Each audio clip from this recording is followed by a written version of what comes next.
Hello, everyone, and welcome back to the Scots Scheme with Macalester College head football coach Coach Jennison.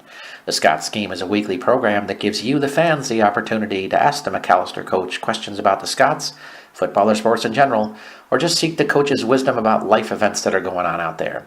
In this week's episode, the coach talks to us about the impressive, hard-fought victory over Ripon. He discusses the importance of the special teams play so far this season, and the coach shares his appreciation for the parent involvement with his team. Let's get right to the Scots Scheme. Well, let's welcome back to the Scots Scheme. Coach Jennison, what are our team updates for this week? Hi, Rob. Thanks for having me. Big win last weekend against Ripon. Very quality opponent. They were picked ahead of us in the standings. And I mentioned last week that they had the biggest plus-minus against us in 2 years in the Midwest Conference than any other team. So we knew it was a big challenge, especially going on the road, playing them at their place. Especially what they do offensively and defensively. Their type of defense is the only style of defense that we'll see, that 3-3 stack. Same with their offense. It's, no one else is going to show us a triple option look. So certainly a big challenge against them, and our players really stepped up and made plays, and I was very proud of how physical we played. It was a really hard-fought game. We answered the bell when we needed to, and once again our defense was lights out. Probably should have had a shutout against them, but ended up giving a long touchdown pass there in the fourth quarter. But overall, really, really happy with how well our team competed and how tough and physical our team played. Well, let's talk about the way the defense was last week. What were some of the keys that you thought to their performance? Really, I say this all the time, but being sound in what we do with that triple option offense, everyone has responsibilities, and you've always got someone assigned to tackle the dive player, the fullback. You've got someone assigned on the quarterback. You've got someone assigned on the pitch, and every now and then we'll switch those responsibilities up just to give them different looks or throw in different fronts at them or whatnot. But overall, the young men on our defense, they took care of their area of responsibility. They did what they needed to do, which sometimes isn't the most glorious thing when you're, especially as a defensive lineman, when you're tackling the dive every play, or hitting the quarterback every play, which I guess defensive linemen like that sort of thing. But the dive can be a different story when it's just banging 100 miles an hour at you every single time, and you're tackling it, and you get up and the guy doesn't even have the ball. So I was really proud of our defense for just doing their job and believing in one another and trusting one another, because really when you play that style of offense, it comes down to trust. And was really proud of our defensive linemen, Nick Eggersdorf and Liam Peebles especially, who really just played a heck of a game up front.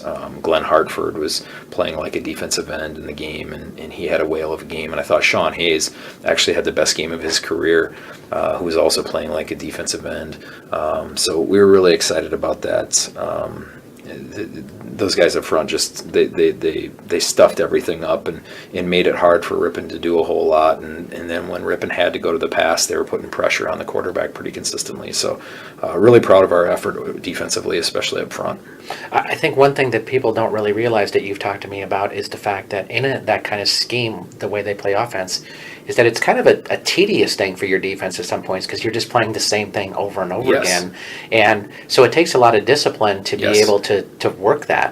Well said. We should turn this into the Robert Pannier Scots Scheme, because you said that better than I did, but you're absolutely right. It is very tedious because you're doing the same thing over and over and over, and the calls really don't change a whole lot. Again, every now and then we'll throw tweaks in it, but for the most part, defensive lineman's responsible for tackling the fullback every stinking play, and those defensive ends are responsible for tackling the quarterback, and you've got pitch players as well. So it does get very tedious and very monotonous, and then that's why I'm so proud of their effort and their attention to detail, to trust in their teammates to do their job, and each individual just taking care of his area of responsibility. Very proud of that. You were mentioning about Liam Peebles and Nick Eggersdorf. Both had a huge game for you. 5 sacks between the two of them. It just seemed that Ripon couldn't stop them. No. They were awesome, and I tell you what, I think that might be the best move that we've made this year to help our team win football games, is moving Liam Peebles to defense. I know that our offense all during camp just had nightmares trying to block him, and now other teams are finding out that he's a really really good football player. And it was fun to watch him in the Ripon game because there were times where they didn't put any blockers on him, and he would have to, tackle a fullback or tackle a quarterback, and he kept tackling that quarterback, and about the middle of the game, the quarterback really didn't want to see Liam anymore. You could tell about that. And then they had some blocking schemes where they would basically leave him on the edge, and a running back would try to block him. And there were a couple times where Liam just bowled right over that running back and ended up getting a sack or forcing the quarterback to someone else or forcing him to throw quickly. So Liam played great, and Nick is continuing to play well too. Nick is right now in the entire nation, no one has more sacks than Nick Eggersdorf. He has 8 sacks in 5 games, which is on top of the country. He leads the nation with 8 sacks. There's a couple other people that have 8 as well. There's some people that have maybe 8 that have only played in 4 games. So, but nobody has more sacks than Nick in Division III football this year, and I'm not surprised that Nick is a talented athlete. He's very explosive. We talked about this before. He's very strong. He's not the biggest guy out there, but he's very explosive, very powerful, and he plays very hard.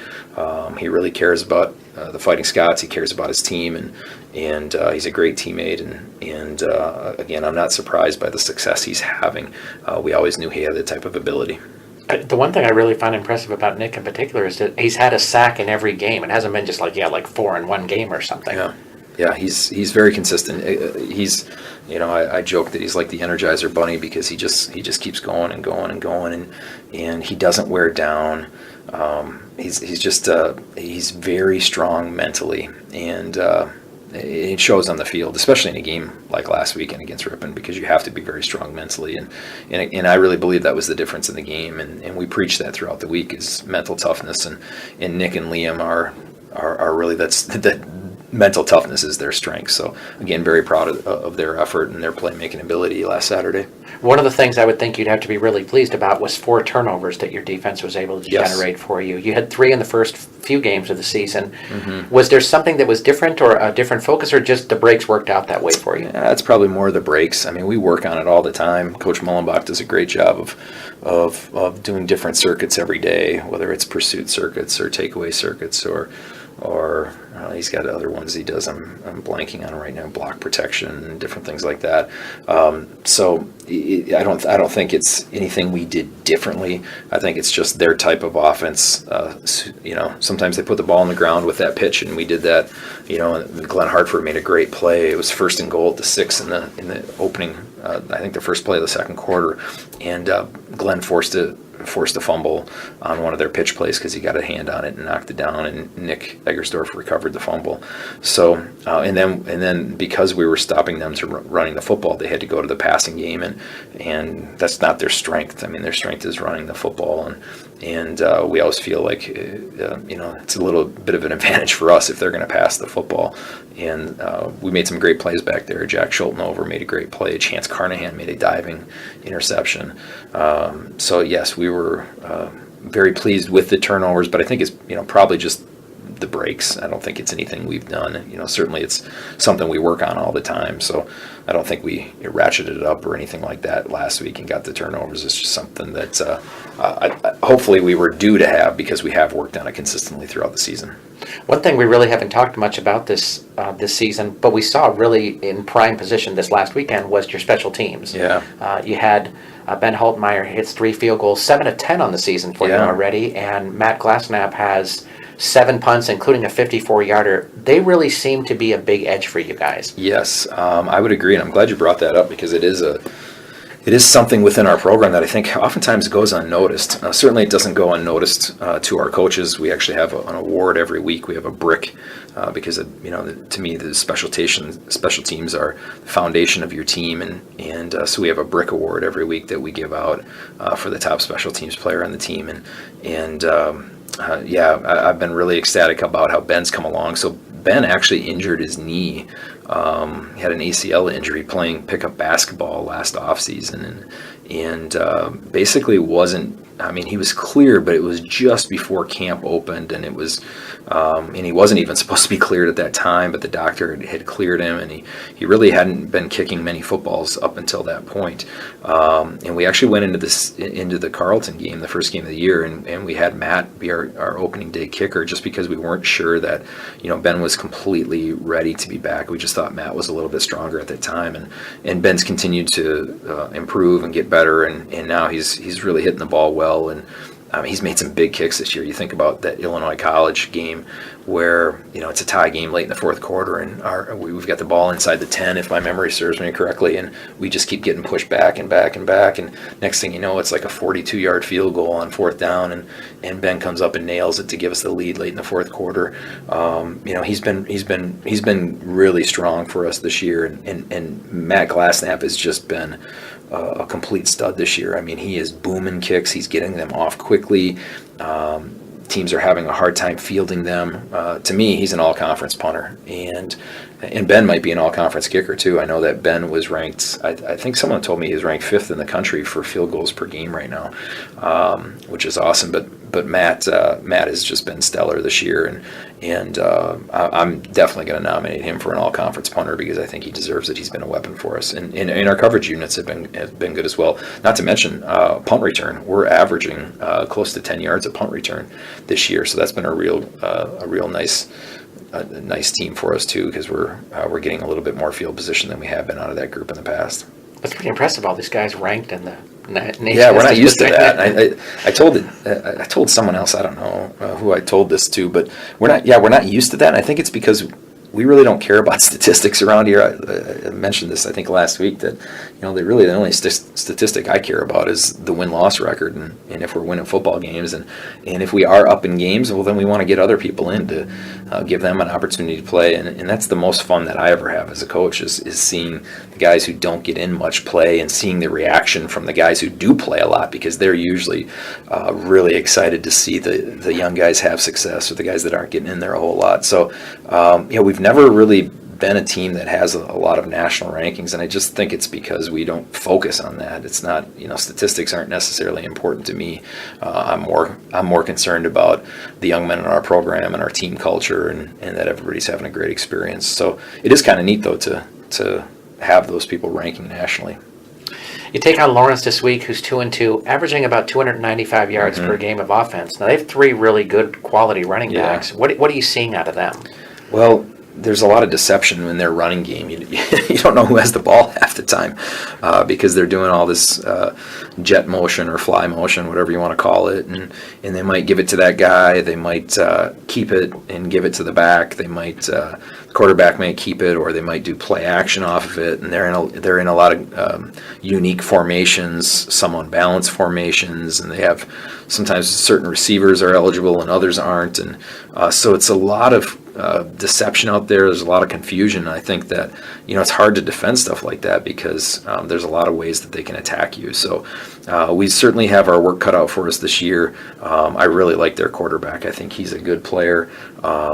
He's very athletic. We've seen him rip off a couple of really long runs, and there's part of us. I hate to say this, but part of our coaching staff, or there were a couple plays that he made where like, wow, he looks like Samson a little bit there. Now I don't want to make that comparison because Samson was a pretty unique individual and was extremely athletic and had a great arm. And this in number 11, I believe it is. He's got a good arm and he's a strong athlete as well. But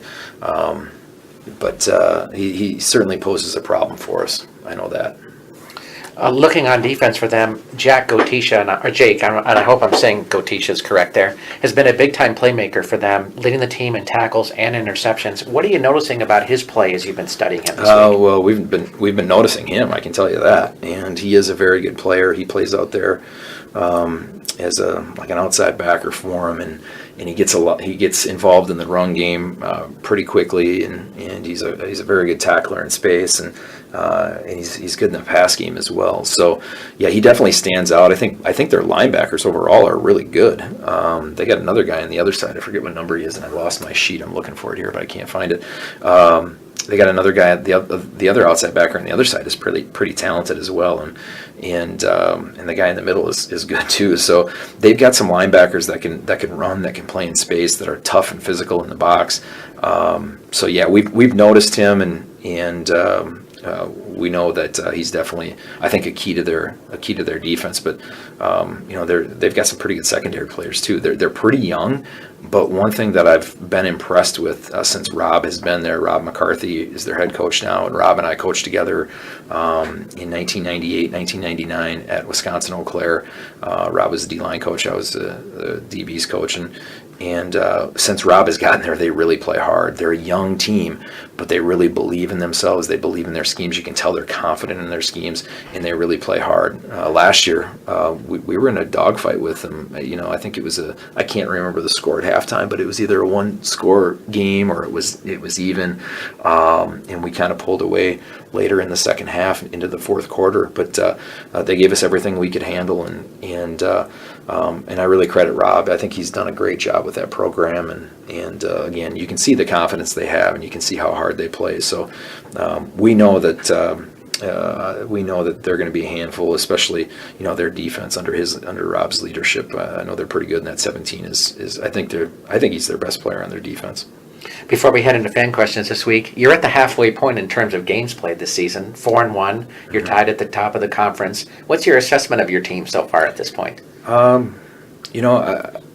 don't know what the assessment is. I can tell you that I'm very pleased with how they've performed this year, how they've worked. We really came into this season with an emphasis on conditioning in the weight room, and our players worked really hard to put themselves in this position. So I'm not surprised to be in this position. We all felt that this was possible because of how hard they worked and how hard they wanted to have success. So I'm not surprised at all by it. I'm just proud of our players for continuing to work hard every week and to put the work in the off season. I really believe that success is something that it doesn't happen because of luck or a good break or anything. It's something that you have to prepare for, and you have to be consistent about day in and day out. And our players they worked extremely hard from last off season to the start of this season in the weight room and conditioning, in the chemistry and camaraderie of our team to try to pull everyone together and along. And I really credit our senior leadership with that. Our captains, Glenn Hartford, Trey Nowoshinsky, Forrest Redlin, have been outstanding. And again, I think all the seniors have really played a part in that. Not to mention other, young guys on our team too have played a part in that, because they know that how tight we are as a team is going to make big differences in tight games. And so I'm really proud of how hard they've worked and their attention to detail this season. But you're only as good as your last game, so I don't really get caught up in what's going to happen from here on out. We're focused on Lawrence right now, and we know that they're a young team that is going to be aggressive, and they're going to play hard, and they really believe in what they're doing. So we need to be ready to answer the bell when they come to town. Well, let's head to our fan questions this week. We first of all begin with Kim from St. Paul. She says, when you talk about players from other teams, I notice you only ever mention them by their number. Do That's names right. really matter? Nope, not to me. If you're a part of the Fighting Scots program, your name matters, your hometown matters, and I care about the young men in our program. For the opponents we play, it takes too much time for me to memorize names and stuff like that, so I just look at numbers. So no, I don't think that you're going to find that with any college football coach at this level. Plus, you can't turn on the TV at night and they're not talking about Alec Beatty and Garrett Eichhorn on ESPN. So it's not as if these names are household names. So it's not reality in our world, unfortunately. Now, and I think it's the same with other coaches, because last week, before the game, talking to Ron Ernst, the head coach at Ripon, he was asking about our trip and how everything went, and I told him, and he said, "Is there anything else I can do for you?" I said, "Yeah, you can put that big number 60 on the bench today, because he's a great player. He's the best player we've seen all year, the 60 from Ripon there on the D line." And he made a joke, and he said, "Well, yeah, as long as you put number 10 and 18 on the bench, then we might have a deal," referring to Alec Beatty and Garrett Eichhorn. And again, I guess that's an example that coaches, it doesn't it's not a good use of our time to try to learn names, because again, you're not going to hear them on any radio shows or anything like that, or TV stations. It's about a number. And so unfortunately you're stuck with me. Besides Kim, he calls me number 0 all the time. Or maybe that's just what he rates me as. One of the two. No way. Number 10 in our hearts, Rob. Phil from Savage says, Coach Mullenbach has been a good coordinator. It is odd. He's been a great coordinator. Is it odd to you that he has not had offers as a head coach, or has he? Well, it's not odd, because in the Division III realm, it just doesn't happen. People don't call you up and ask you to interview for jobs. Like, everybody, equates the NFL as the same as our level or big time Division I, and it just doesn't work that way around here. Now, it's not to say that it couldn't. I mean, it could very well happen, and honestly, Marshall would be a great head coach. I think he's ready to be a head coach. I think he is more ready than I was to be a head coach 8.5 years ago, 9 years ago, whatever it was. But I know that he's very loyal to the Fighting Scots, and we would hate to lose him around here. I mean, he's been such a huge part of our success, and not only is he a great coordinator, but he's an unbelievable recruiter. He's a great recruiter, but he's also a great human being. And like I said, he's been critical to our success around here. We certainly are not the same team without him. With that being said, if he has an opportunity to be a head coach and that's what he desires, I'd be happy for him to have that opportunity. And like I said, he's ready. And if there are other D3 programs out there, or it could be other level of programs that are looking for, the type of defense he runs and who he is as a man and as a coach, I think they'd be lucky to get him. But unfortunately, again, D3, that's not the way it works. People just don't call and ask to talk to people. Again, it could happen, but it's extremely rare that I think that happens. Am I wrong in the fact, too, is that there really doesn't seem to be many D3 openings every year? Is that true? I don't know. There's a handful every year. Yeah, I don't know. I would guess there's a handful every year. I mean, a lot of the coaches at this level, you're coaching at this level because you love the game, but you also stay at this level because you want to have some sense of sanity, and that's a relative term because I'm as insane as it gets. But I coach at Macalester because this is where my family's at, in and around this area. I had an opportunity to coach in Ohio, and I moved back because of that. So I think oftentimes, as a coach at this level, you'd only be interested in certain jobs, in certain locations, or at certain schools or whatnot. So yeah, there's probably not a ton of those opportunities. So I think that's probably fair to say. Tom from Winona says, Coach, have to honestly say, not a fan of the red coaching jerseys this season. Doesn't seem to match the color scheme of the team. Yeah, Tom, if you look closely, they're actually orange, but I'm sure on the computer screen it doesn't come up as clear as it does. But if you look closely, they are orange. I'm not huge because they're orange striped, and I've never been a striped guy. And I didn't actually want them. I wanted to go generic, but I thought for every year we've had essentially the same polos. We're either wearing white or blue or orange or whatnot. And so we thought you can only have so many white polos, blue polos, orange polos. I kind of need to change it up. So we went with the orange stripes this year. And they're not my favorite either. Next up is Andrea from Mesa. She says, in watching games, I noticed that coaches will pull players out of games after they have made a personal foul call or made a bad play. I hear baseball players saying that when they make an error, they want the next ball hit to them. Why don't football coaches think that their players would think that they want the same chance to redeem themselves right away? I think coaches do think that, but we don't care, quite honestly. And I don't really know what other coaches do, and honestly, I don't think I'm like other coaches, so they may have different perspectives. But if one of our players makes a personal foul, I want to talk to him about it. I want to educate him about it, and I want him to know that that's not what we expect, and we have higher expectations of our players. So it's not that he wants a chance to redeem himself. I'm sure he does, but I really don't care about that. I'm trying to send a message. There's things that we do. We do certain things because of. There's reasons for the things we do, I guess is the point.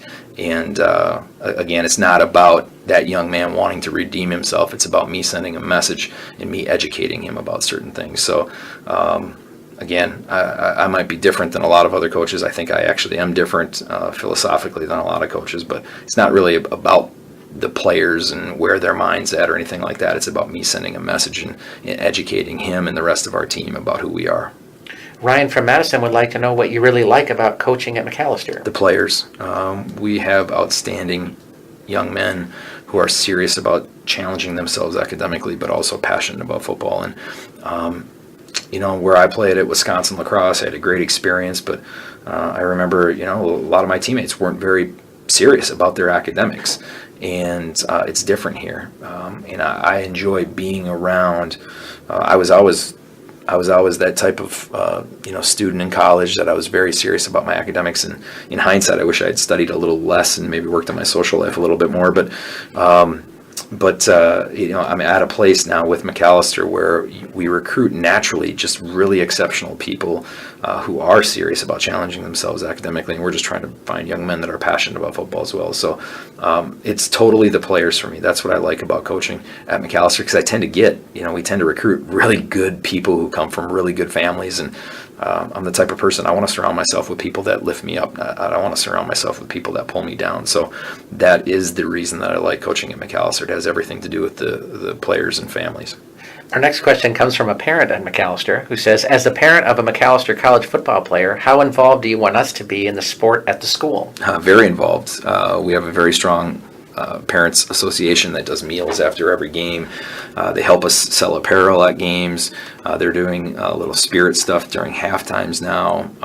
They're tailgating before and after games. Our parents have been just awesome, and they've really created a great environment around here. And it started a long time ago, and I can think of certain parents who really invested in it. It's just keep growing and growing and growing. But we want all of our parents involved. Now, with that being said, I don't expect that you call plays. I don't expect that you have. I don't really want to know your opinions about play calls or what we're doing. Certainly, if parents have a question about their son and how he's doing, as a person or as a student, I'll be more than happy to answer those conversations. But I don't talk to parents about playing time, and thankfully I've got a great group of parents that don't ask about those things. So, but yes, we want all of our parents involved. Heading into baseball, Peter from St. Paul, which is my favorite combination there. I remember you were saying you expected the Blue Jays to make it to the World Series when you made your picks in April. Yeah. You have to be feeling pretty good about your pick now. Yeah, that's interesting that he remembers that because I don't. I've been trying to find, my son and I, every year we try to write down division winners and who we think is going to win everything, and I've been trying to find where I wrote that down, and I can't locate it, unfortunately, so I don't remember really who I picked. But yeah, Blue Jays, obviously, they won the big game the other night. That was cool to see. And yeah, it's an exciting time of year with football in full swing and baseball playoffs here. So yeah, to me, it doesn't really matter who wins or anything like that. I just like to see good games. And it sounds like I haven't seen any of the playoffs so far, but it sounds like the first two, the wild card games, were pretty special. So that's cool. Our last part, why is it great to be a Fighting Scot? It's great to be a Fighting Scot because we're 4-1, and we've got a big game coming up this weekend against Lawrence at home. We're also at home for 2 weeks in a row, so that's nice. After being on the road three of our first 5 games, it's nice that we're going to be home for 3 of our remaining 5, and for two of the next 2 weeks we're at home. So it's nice because it actually gives us a little bit more time with our families when we're on the road. Basically, it's 2 more nights out of the week that I don't see my family because I'm gone Friday night because of we'll leave at about 6 p.m. and I don't get to spend Friday evening with my children and my wife. And Saturday night we're traveling back, and by the time I get home, they're usually in bed. So it gives me 2 more nights at home to be a father and a husband. So I guess that's why today it's great to be a Fighting Scot, because we're going to be at home for a couple weeks. It's awesome. Thanks, Coach, for joining us. Thank you, Rob. So welcome back to the Scots Scheme. We have Ethan Carpenter with us. Ethan, big victory last week, a really tough, hard-fought victory against Ripon last week. Tell us a little bit about what you saw in the game. Yeah, we just had to fight really hard. We went into the locker room tied up, but we knew that the game was within reach. So we made some adjustments, but it's really about the execution. When we came out, the defense stayed strong the whole game, and they really gave us as offense enough time to recuperate and get out there and score some points. It looked like from the offensive perspective that you guys had to battle for every yard, so everybody really had give it their full effort to get that. Is that kind of what you were getting out of the game as well? Yeah, definitely. When I went in the red zone, every yard was definitely really hard fought. Now this weekend you take over against Lawrence, who comes in at 2-2. What are you seeing out of them that you're going, okay, here's some keys for us personally? They have a really young team that just plays really fast. We have to come out really hot. We didn't really do that last time we were home against Grinnell. And that's going to be a big part of that game, is coming out hot, because they're a young team that really likes to hit, and they like to fly around. Now you guys are 4-1 this season, atop the conference at this point. How do you assess Macalester football at this point? We always look forward. I mean, there's not, we assess ourselves briefly after each game, but that's about as far back as we look. It's always about the next game for us. You've been on the team when they won the conference championship a couple of years ago. Do you feel like this team has that same kind of juice to them, let's just say, that they could go all the way to the conference title? Definitely. We have some really good energy around this team. That's awesome. For sure. So what is your major here, Ethan? Neuroscience. And tell us a little bit about Ethan Carpenter. Well, like I said, I study neuroscience here, play football, like to have a good time and be relaxed, make others laugh. What's something that maybe other people wouldn't know about you that was kind of an interesting feature or fact about you? I don't know, you're putting me on the spot here. Speak Spanish. Oh, that's awesome. That's surprising. Excellent. And Ethan, tell us, why is it great to be a Fighting Scot? We sort of discussed this earlier, but the solidarity is awesome. The amount of community and friendship I feel with all the other seniors who are in my class, as well as everyone down to the freshmen, is awesome. Every time we go out for practice, it's always a really good time on the field, and also the solidarity we have with alumni, guys who played before us and guys who we don't even know. But something I was talking about earlier was the alumni mentorship program, where you get paired with an alumni who is in our field that we want to go into, and they've been really helpful. That's awesome. Thanks for joining us this week, Ethan. Yeah, well. We want to thank Coach Jennison for joining us on the Scots Scheme this week. If you have your own questions you'd like to ask the Macalester coach, please send them to us at TonyJennison@minorleaguesportsreport.com. That's TonyJennison@minorleaguesportsreport.com. Please have your questions to us by Wednesday evening so we can give the coach a little time to review them before we record the show. I'm Rob Pannier, the managing editor of the Minor League Sports Report, and we'll see you